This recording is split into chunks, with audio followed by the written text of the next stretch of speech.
Police and first responders have some of the scariest and downright weird jobs out there. It doesn't seem to matter where you are, you're going to have some weird and unexplainable encounter at least once in your career. If you have a story you would like to share in a future video, whether it be a story from being a 911 officer or something different, be sure to submit it at swampdweller.net or the email you can find in the description down below.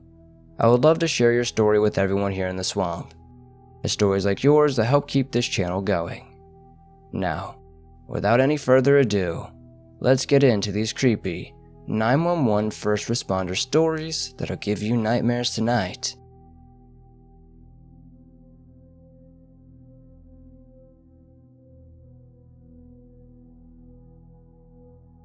Back in 2015, I graduated from the police academy and started working as a police officer for my town.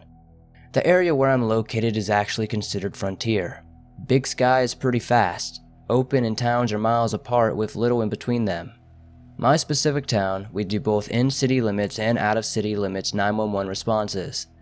Meaning, if there are no sheriff deputies nearby where the call is happening, then we usually go and handle the call till the deputy arrives. This happened only if it's close to our town. Our county is 60 by 50 miles with 2 towns and a few communities dotted here and there.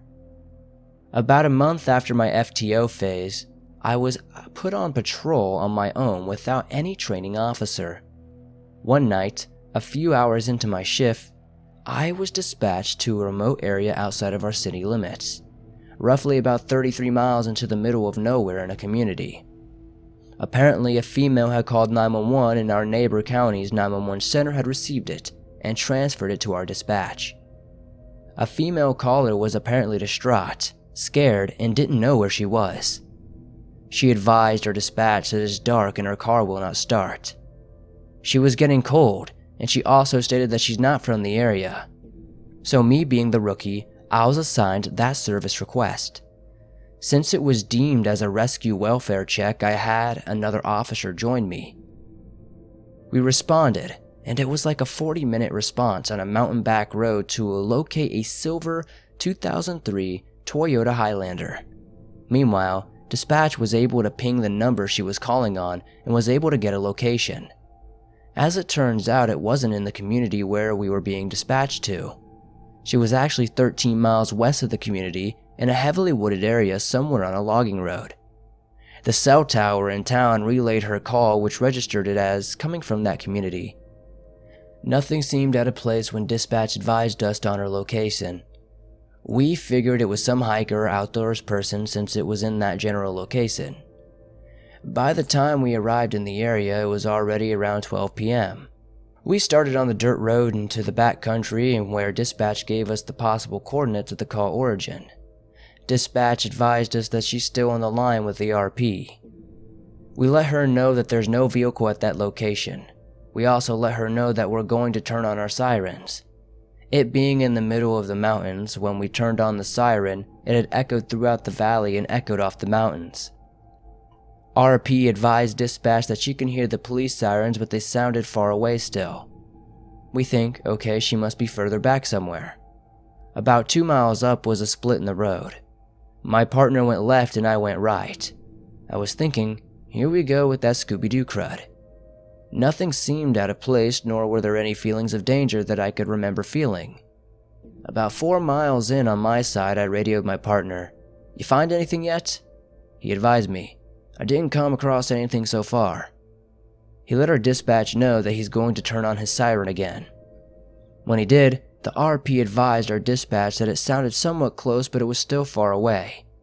So I radioed our dispatch that I was going to turn mine on.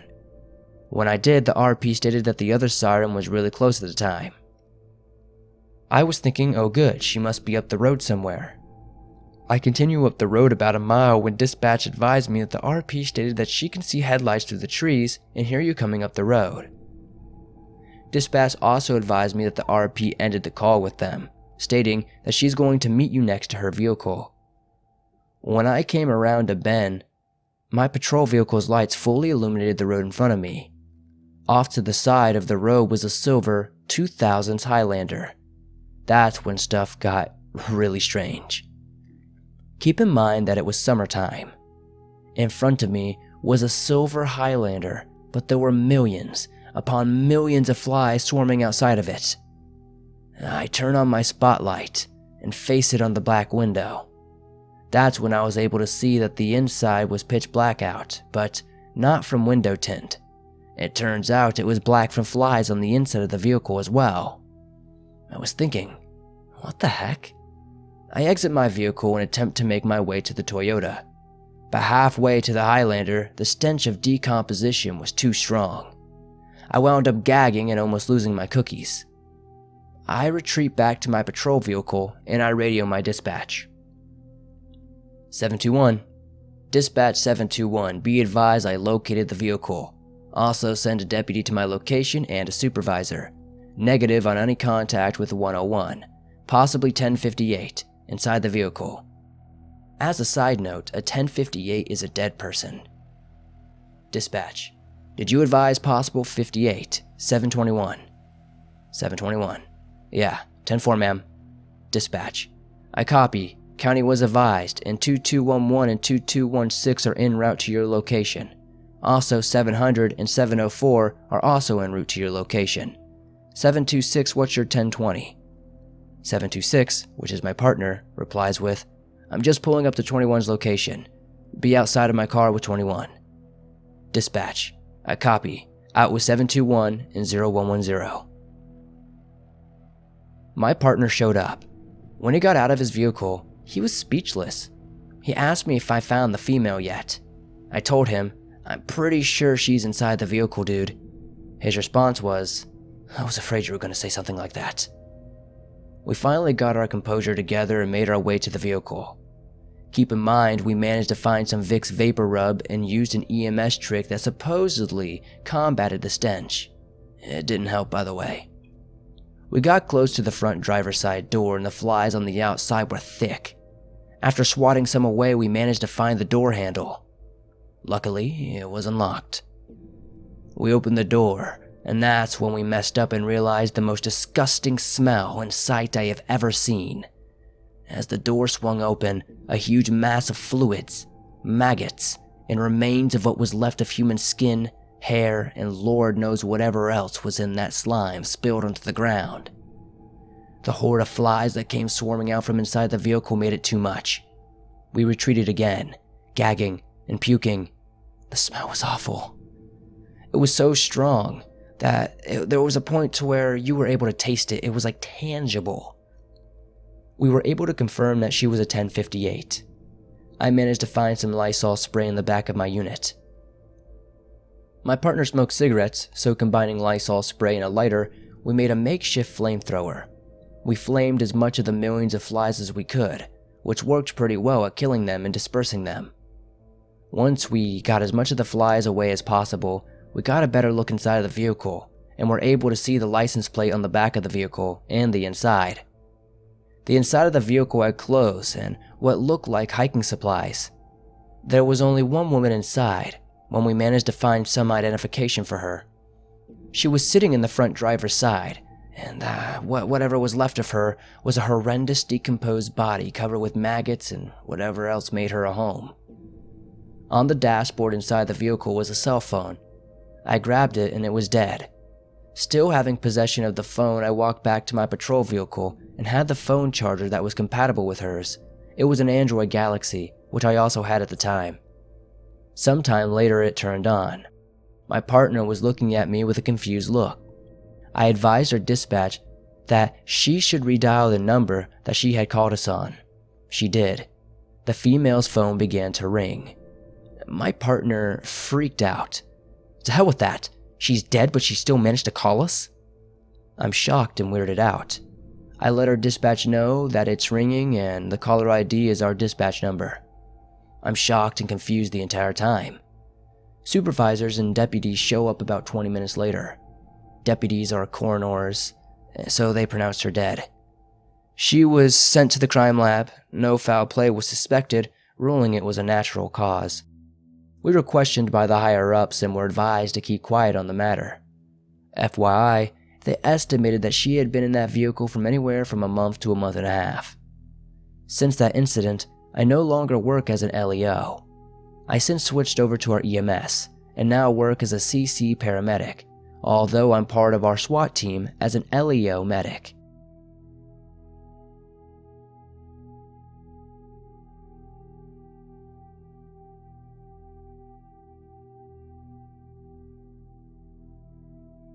I'm a police officer from Troy, Alabama.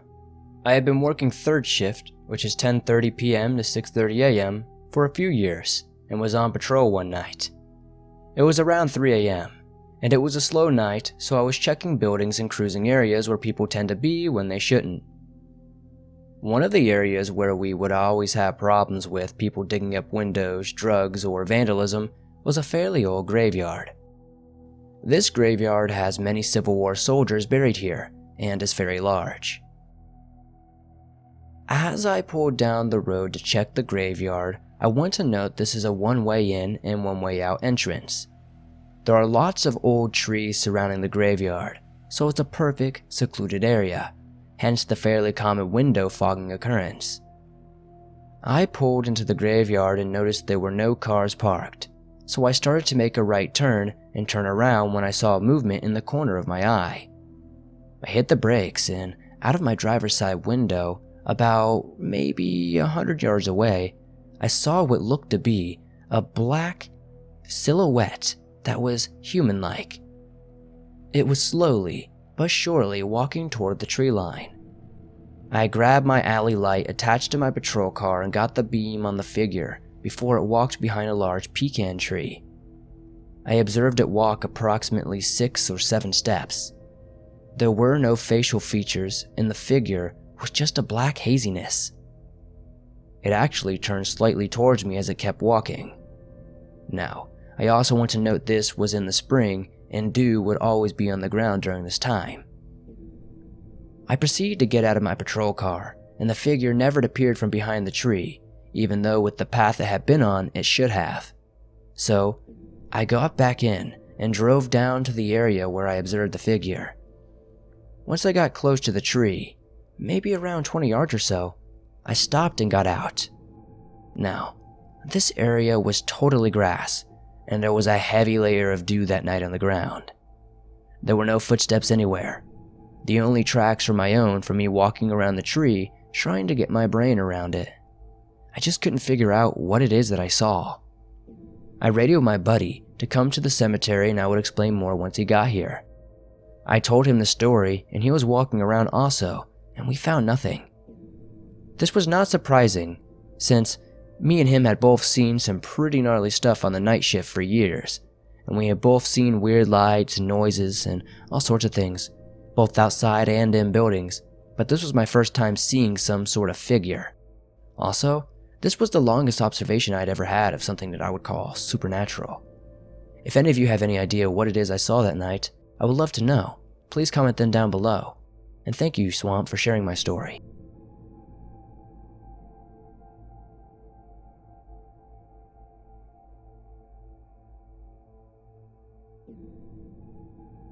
I work as a police officer in a small town. I will keep this information private as much as possible for safety reasons, as I still am an active officer in this area. One night, while I was working the night shift, I was dispatched to the VA clinic. As it turned out, a juvenile was in a psychiatrist appointment for hearing voices. The kid reportedly heard a pair of hatchets tell him, "Cut people." So, of course, the mom brought him to the doctor being worried about her son. During the appointment, the mother grabbed the hatchets from the bag to show the shrink. As soon as she pulled them into view, the kid grabbed them and ran out of the building and directly into the cemetery across the street. Thankfully, I was not asked to run alongside the K-9 units to track this kid, but they found him with no major incident.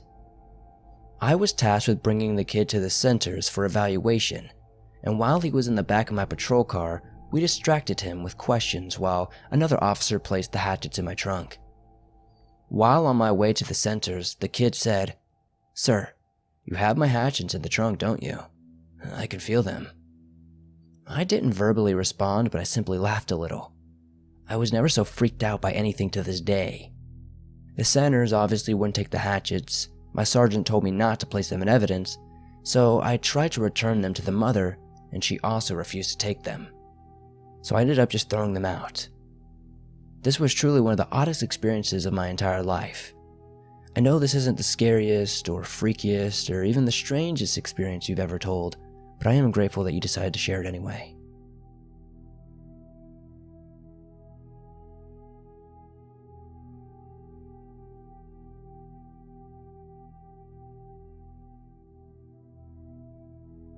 I'm a police officer in a county on the East Coast. This incident happened about a year ago on October 31st. This was around the time of the height of the clown fad. Usually I work in a street crime unit, but due to the heavy complaint load we get on Halloween, the department offered various extra duty jobs. Basically, you would be a regular patrolman for the day, and I really couldn't pass up 10 hours of overtime. Anyway, as soon as I got on the road, I got dispatched to a suicidal teen. On the call, the caller clearly stated that she wasn't suicidal, but was feeling depressed and wanted to go to a local psychiatric clinic to talk to counselors there. I made my way over, and as I was entering the neighborhood, I saw a clown. Not just any clown, but it looked like to be Pennywise the clown. He was standing on a field holding balloons in one hand and a very large butcher knife in the other. Now, I couldn't really preempt from the call I was dispatched to. It would be my luck that the caller would actually hang herself while I got in a shootout with this clown. So I hurried down the 2 extra blocks to make sure the caller didn't hurt herself. I contacted her and quickly put her in my car and told her, if there is a clown standing on that field, I'm going to jump out and address it. Will you be okay for a few minutes if that happens? The girl was actually pretty excited that she may get a good show on Halloween, and agreed to behave inside the back of my car if that did happen. However, by the time I was back at the same spot, the clown was gone. I dropped the girl at the clinic and wished her well. As soon as I dropped her off, a buddy of mine got dispatched to the same neighborhood I was just at in reference to a clown wielding a knife. I made my way over there and got out before my buddy did. I was alone, and by this time the sun was setting and the light was becoming scarce. I drew my gun and began to search for this clown on my own. I didn't know if this was some guy being an idiot or something more perverse, so I took it very seriously. After searching for about 10 minutes, I found the knife that he had along with a note that said, "Too slow," like he was mocking me. Nothing else came of it though. I checked the call logs for the next couple of weeks to make sure that we didn't have any kids missing or someone getting hurt by some freak in a clown outfit. However, luckily, I didn't seem to find anything. It still bothers me though that I wasn't able to find out if that guy was just a dummy wearing makeup or some lunatic trying to hurt someone.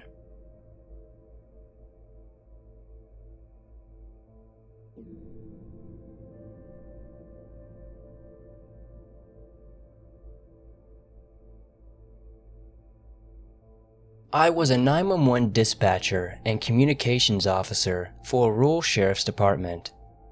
Normally, what happens when we get a call on 911 is our ANI and ALI would populate with a number and address, though sometimes these weren't accurate or correct, especially if the caller used a cell phone, so we would always verify the address with the reporting party before sending any units out. Still, we could tell based off the first 3 numbers if it was a landline, which usually had the correct address. One night, I was working a graveyard shift and I was by myself. I got a 911 call and oddly, it didn't populate a phone number at all, but it did populate an address into our CAD, computer-aided dispatch system. When I answered, 911, what is the address of your emergency? All I heard in response at first was a strange, garbled, crackling and hissing sound, and what I can only describe as guttural noises that didn't quite sound electronic, but also didn't quite sound human either. It wasn't like the typical sounds you would hear from a bad connection. If I had to describe it, it almost sounded organic. I asked again, 911, what is your emergency? And after another moment of crackling and hissing, I heard a faraway voice that sounded like a child saying, "Hi." The child sounded very young, like maybe only 3 or 4 years old if I had to guess. I switched into a more comforting tone to try to find out what was wrong. After all, calls dealing with children can be very difficult to get correct information and location due to their age and the potential trauma they have witnessed. I tried to ask the child what was wrong, where they were at, and if they knew what their phone number was, a name, anything. Most questions the kid replied with just childish noises, like they were thinking and trailed off or didn't respond at all. I was getting ready to send out some units for a check at the address while still trying to get information from the child. And while I was reading out to some officers, I heard the little voice on the line say to me, "Don't send someone. I want to come see you." This is where it started to get eerie. I didn't tell the child yet that I was sending police officers, as I had only just dispatched out a unit not even like 2 seconds before that. I told the kid to stay on the line with me until the officer got to them, especially important since there was no callback number, no call history from that address, and I had no idea what was going on because the child wouldn't tell me more or even respond to my questions. I started giving the child some direction, telling them an officer would be there soon and he would help the kid. The child said, "I want to see you," and the line went dead. Normally, we would call back. I tried to do the automatic callback, but as it had picked up no number, this didn't seem to work. My officer got to the scene a few minutes later and radioed me to verify the address in the street, so I gave it again. He calls me on his cell phone and tells me that this particular street was a private road that only had 2 homes, one that belonged to a rancher and one that belonged to a retired couple in their 70s. Neither had any children located within their homes, or knew anyone local who had children. The address that populated on the ANI/ALI didn't even exist. Because it was a child, my officer and a few more did some patrol in the area and some surrounding areas, but they never did find anything of note. It was one of the strangest calls I've ever taken, and I still think about it from time to time. I'm a strong believer in the paranormal, but having worked in law enforcement, I always approach it with a skeptical eye, as you should. There was just something unnatural about that whole call. The sounds I've never heard before on the line, and never heard in any situation since. If it was really paranormal or not, I can't say. It was just really weird and freaked me out so much. And thank you, Swamp Dweller, for sharing this experience for everyone to hear.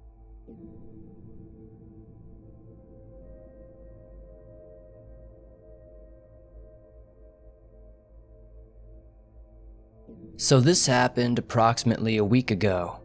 I was gonna share it then, but I thought it would be better just to let this digest a bit and not post on a knee-jerk reaction. I am a police officer in a city of about 30,000 people. I am currently assigned to our midnight shift, working the hours of 10 p.m. to 6 a.m. At the beginning of my shift, I am called to a house in what can be described as the wealthiest part of town. I am told by my dispatch that the resident of the house, a teenage girl, believes that an adult male is attempting to enter her home. I activated my lights and sirens and arrived at the home a short time later. I knocked on the door and made contact with the caller, a frantic 18-year-old girl. My sergeant arrives on the scene a short time later. I asked her to describe what happened. She explains that while laying on the couch she heard some pounding on the front door. She then looked out the peep and did not see anyone. She then heard banging on the back sliding glass door and screaming from outside. Again, she went and checked and did not see anyone. We asked if anyone made entry into the home. The complainant denies this. My sergeant and I checked the area, finding no footprints in the yard. We also checked the dew in the grass, finding it to be undisturbed. We also checked the glass for fingerprints and were unable to locate any. We chalked it up to this girl's friends playing a prank on her and something like that, or her having some sort of active imagination. Approximately 3 hours later, we are called back to the residence. We are notified that the female believes someone to be inside the home this time. I beat my partner to the house by approximately 3 or 4 minutes. I enter and begin speaking with this complainant, who is visibly shaken. I am told that she was awoken by more banging and a man saying, "I know you're in there." The complainant states that she had barricaded the basement door with a chair, as she believes someone could easily enter the home through the attached garage. I told her to stay put in the living room, and I went to go search the basement and garage. I draw my firearm in search of the basement. During my search, I feel very uneasy and as if I'm being watched. I complete my search as my partner arrives. I walk back upstairs to meet with her and tell her that I haven't cleared the rest of the home yet. She draws her weapon and helps me search for the rest of the home. The last room we enter belongs to the complainant, and it is her bedroom. Inside the bedroom we find a Ouija board. It's in plain view. We deem the residence safe and go back to the living room. At this point, the complainant is frantically shaking and crying. We ask if she lives alone. She states that she stays with her grandparents. She also states that they are out of town on business. She says that she is frequently home alone due to her grandparents being on out-of-town business. I ask to call and speak with her grandpa. I speak with him and learn that the complainant does not have any mental health issues nor any behavior issues. The complainant also does not use any form of drug that he knows of besides nicotine. Grandpa states that he is going to call another family member to come look after the complainant. We speak with the complainant again, learning that she does not currently suffer from any mental health issues. The complainant admits to smoking weed occasionally, but not partaking on any of the night of the disturbance. The complainant also advised us that she found the Ouija board the day hidden in the closet of the home. Her condition further degraded and she requested that we take her somewhere else. My partner, being a female officer, transported the complainant back to the HQ, where she was picked up by a family member at a later time. I stayed at the home and searched the surrounding area again. I again did not locate any signs of a person being outside the home. I don't know if this was the right place to post this or share this, but I hope it has a place on your show.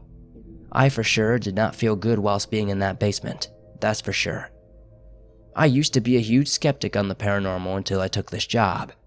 However, I have experienced and dealt with multiple things that I could not explain in regard to calls to my service. My partner also stated to feel very uneasy while being in the house. Does anyone think she may have stumbled across something, or did we just feed into the paranoias of a young girl who was home alone? Unfortunately, I have not been called out to that home ever since, so I have not got to investigate into this occurrence any further. Thank you for listening to my experience, and thank you for sharing it on your show.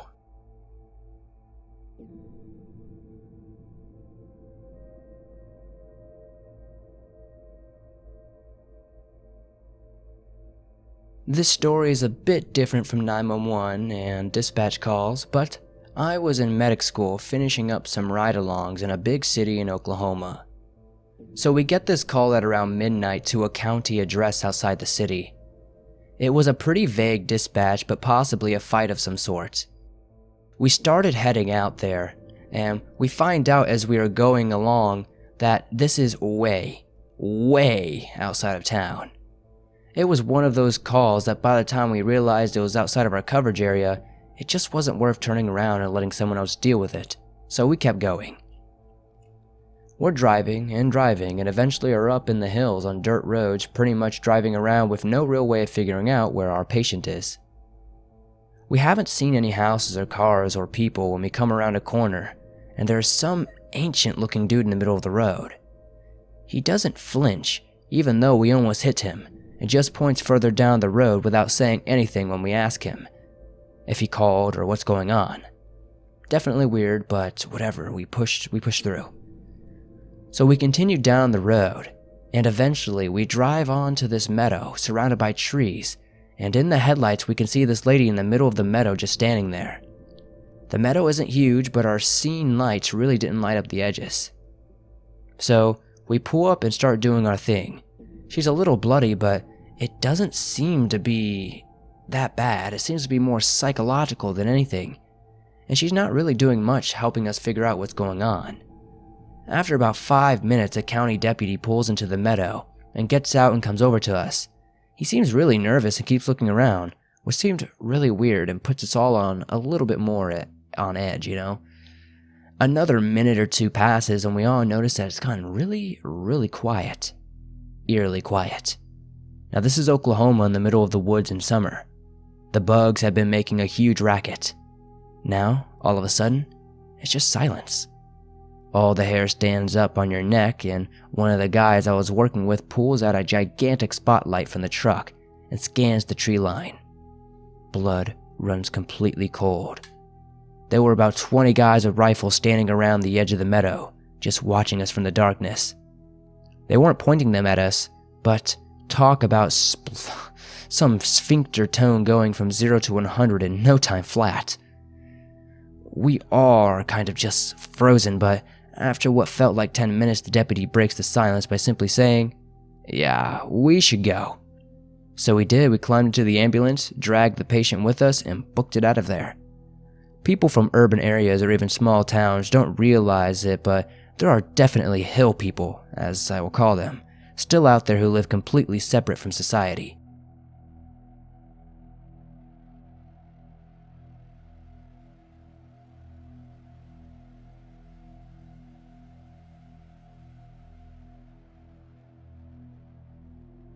Thanks for listening to these creepy and allegedly true 911 and first responder stories. If you enjoyed these stories, please hit that like button, as it helps me out a ton. The more likes this video gets, the more YouTube promotes it to fresh new eyes. If you're new to the swamp, why not join us? Hit the subscribe button and turn on notifications to never miss a new video. I upload them almost every single day, and all things natural and supernatural. Man, I'll tell you what, these stories just had me freaked out. Some of them are just so unexplainable, and it only makes me think, what do first responders see on a daily basis? Probably a lot more creepy stuff than we do, huh? If you have a story you would like to share, whether it be a 911, a first responder story, or something different, be sure to submit it at swampdweller.net or the email you can find in the description down below. I would love to share your story with everyone here in the swamp. It's stories like yours that help keep this show going. If you're not aware, you can download and listen to your favorite scary stories from the swamp on Spotify, iTunes, and pretty much every other major podcast platform out there. You can find links to do that in the description down below. As always, thank you guys so much for supporting the swamp. I would never have imagined us amassing over 140,000 of you. If you made it to the end, be sure to comment 3750 to let me know you made it to the very end and to confuse anybody in the comments who didn't make it to the end. I'll see you guys soon with another creepy video.